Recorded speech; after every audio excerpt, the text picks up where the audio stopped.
Die Bauarbeiten laufen so gut im Top 10 Studio. Bald kann der Top 10 wieder den Olymp antreten in dieser mickrigen Streaming-Szene.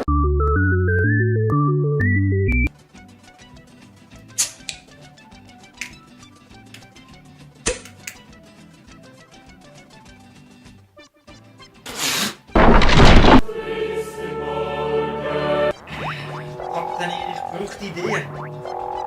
Captain Erich braucht Ideen für Content.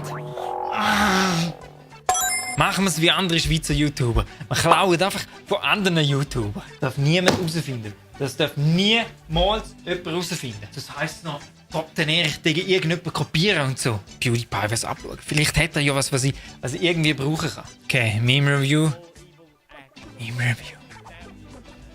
Meme Review, okay.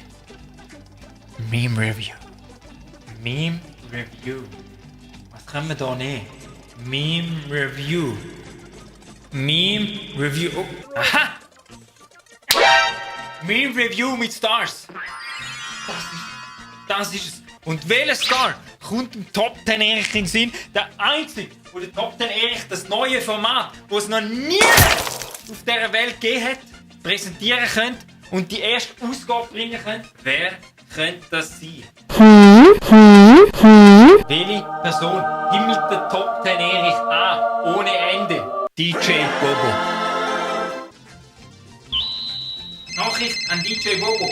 Würde DJ Bobo das Matterhorn ins Top 10 im Studio kommen, um die erste Folge Swiss Meme Review mit Top 10 Erich zu hosten? Nachricht an DJ Bobo. Ende.